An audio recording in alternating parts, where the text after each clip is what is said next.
Gautam season 1 episode 5 के शुरू में हमको दिखाया जाता है ब्रूस वेन को।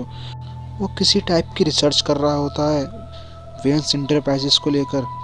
वो एल्फ्रेड से पूछता है कि हमारी वेन्स इंटरप्राइजेस ने फैल्कन और मरोनी को आर्कम प्रोजेक्ट क्यों दे दिया। फिर हमको दिखाया जाता है मरोनी को जो कि अपने रेस्टोरेंट में बैठ के फ्रैंकी के साथ फैल्कन के कसिनो में रॉबरी करने का सोचता है। वो बदला लेना चाहता है। उसको लगता है जो उसके रेस्टोरेंट में पहले रॉबरी हुई थी वो फैल्कन ने करवाई थी, इसलिए वो बदला लेना चाहता है। फिर हमको दिखाया जाता है स्ट्रीट आर्टिस्ट को जो कि एक स्ट्रीट पे बैठ के अपना गिटार बजा रहा होता है। और तभी वहाँ पे इस आदमी को दिखाया जाता है। ये वहाँ पे आता है और उसको एक छोटी सी शीशी दे देता है जो कि किसी टाइप का ड्रग होता है।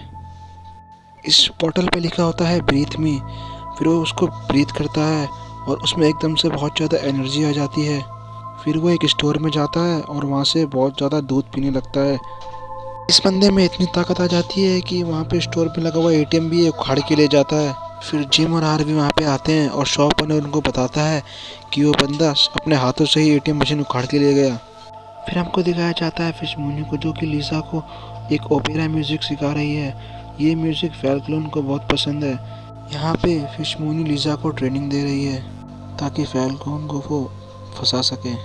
नेक्स्ट सीन में फैल्कन अपनी टीम के साथ कुछ डिस्कशन कर रहा होता है। फैल्कन कहता है भले ही मरोनी को ज़्यादा बड़ा हिस्सा मिल गया है आक्रम का, पर हम इस प्रोजेक्ट को हारेंगे नहीं, हम उससे छीनेंगे।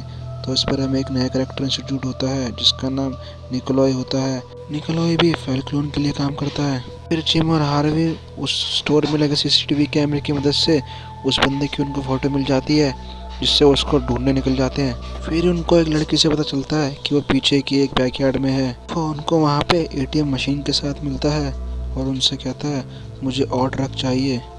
जिम और हार्वी उससे पूछते हैं कि तुम्हें किसने दिया। वो बताता है एक बंदा देख के गया था जिसका कान कटा हुआ था।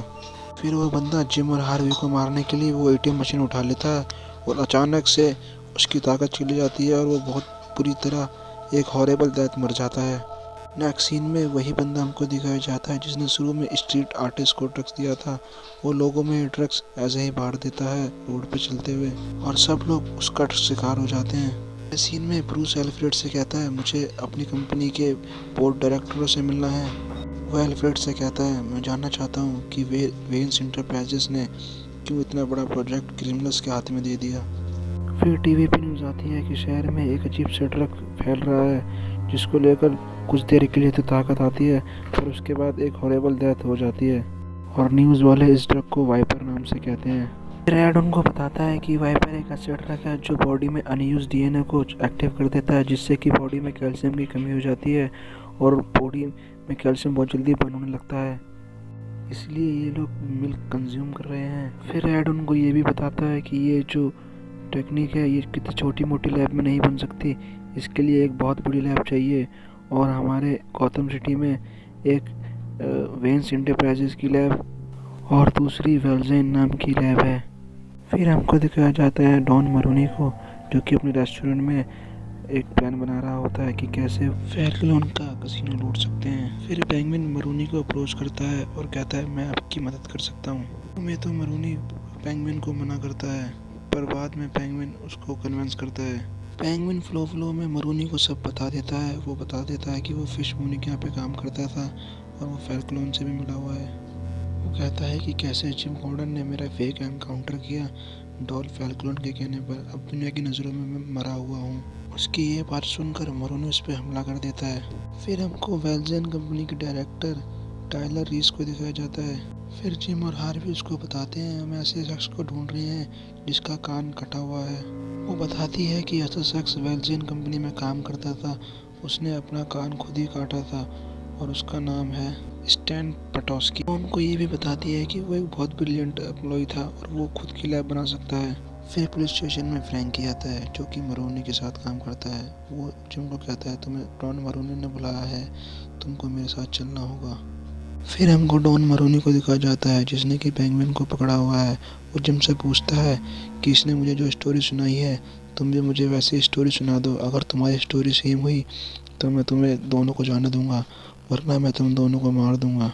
फिर जिम गॉर्डन कहता है हाँ इसने सच में फिश मोनी के यहाँ पे काम किया है और ये फैल्कन के लिए भी काम करता था। इसने उनके साथ गद्दारी की, इसलिए फैल्कन ने मुझे मारने का हुक्म दिया इसको, पर मैं किसी को बेवजह मारना नहीं चाहता था, इसलिए मैंने इसको जिंदा रहने दिया। अब यहाँ पे पेंगुइन और जिम की स्टोरी सेम हो गई है, इसलिए मरूरी उन दोनों को छोड़ देता है और जिम से ये भी कहता है कि इस बारे में तुम किसी को बताना मत। फिर हमको दिखाया जाता है फिश मोनी को, जो कि लिसा को ट्रेनिंग देती है। वो उसको बात करने के तरीके सिखाती है ताकि फैल्कन को शक ना हो। जिम को पटोस्की के कुछ सामान में से एक फ़ोटो मिलती है जिसमें एक प्रोफेसर की फ़ोटो होती है। वो उसके पास जाते हैं और वो प्रोफेसर उनको बताता है कि कैसे वेंस एंटरप्राइजेस और वेलजेन ने उसके साथ धोखा किया। वो एक बहुत ही टैलेंटेड स्टूडेंट था, पर उन्होंने उसकी इन्वेंशन का फ़ायदा उठाया, इसलिए अब वो बदला लेना चाहता है। और ये कहकर वो बूढ़ा इंसान भी उस ट्रक को सूंघ लेता है, जिससे उसमें भी ताकत आ जाती है और वो हेनरी पे वार कर देता है। पर किसी तरह जिम उस पे गोली चला देता है और वो मरते मरते कहता है कि सब मरने वाले हैं। ब्रूस वेन्स इंटरप्राइजेस की बोर्ड मेंबर की मीटिंग में आया हुआ है। वो इनसे कुछ सवाल करने के लिए आया होता है। वहाँ पे उसकी मुलाकात मिस मैथिस से होती है। वो ब्रूस को बताती है कि हमारी कंपनी कभी भी क्रिमिनल्स के साथ काम नहीं करती। इतने में ही वहाँ पे लगी स्क्रीन में एक मैसेज प्ले होता है। ये वही शख्स है जिसने सबसे पहले उस स्ट्रीट आर्टिस्ट को ड्रग दिया था। वो कहता है कि तुम सब मरोगे। वो उस हॉल के बाहर लगे एक्सनोस्ट के ज़रिए वहाँ पे उस गैस को फिट कर देता है, जो कि गैस उस हॉल में एसी के ज़रिए अंदर आएगी। वो उस गैस को चालू भी कर देता है और गैस जो है उस रूम के अंदर जाना स्टार्ट हो जाती है। पर इतने में जिम गॉर्डन आके उस गैस को टैंक पे फोड़ देता है और वो सारी गैस वो बंदा ही कंज्यूम कर लेता है, जिससे वो भी एकदम से अचानक ताकतवर हो जाता है। वो जिम को कहता है तुम्हें वेयर हाउस 39 जाके ज़रूर देखना चाहिए, और ये कहकर वो नीचे कूद जाता है। फिर जिम वेल्जिन के वेयर हाउस 39 में जाके देखता है, पर उसको वहाँ पे कुछ नहीं मिलता। वो पूरी तरह से खाली होता है। फिर हमको दिखाया जाता है दूर से वेंस इंटरप्राइजेस की मेंबर जिसका नाम मिस मैथ्यू होता है। वो उस पर नज़र रख रही होती है और किसी से फ़ोन पे कहती है उन्हें कुछ नहीं मिलेगा। दोस्तों ये वही लेडीज़ होती है जो ब्रूस से उस मीटिंग में बात कर रही होती है। फिर हमको ब्रूस वेन को दिखाया जाता है जो कि अपने घर में अपनी कंपनी के बारे में कुछ और जानने की कोशिश करता है। फिर हमको मरूनी, पेंगुइन और फ्रैंकी दिखाया जाता है जो कि फैल्कन के कसिनो को लूटने आए होते हैं। ये काम पेंगुइन की मदद से करते हैं क्योंकि पेंगुइन कहता है मेरा दोस्त इस रेस्टोरेंट में काम करता है, वो आप लोगों को इजीली एक्सेस करवा देगा। वो इस रॉबरी को कर भी लेते हैं। फिर हमको दिखाया जाता है फिश मोनी और निकोला को।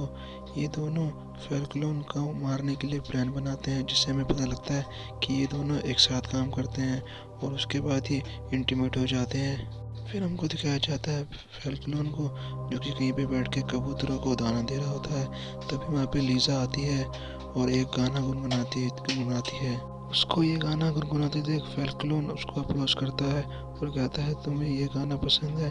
ये गाना मेरी माँ मुझे सुनाया करती थी, ये मेरा फेवरेट गाना था।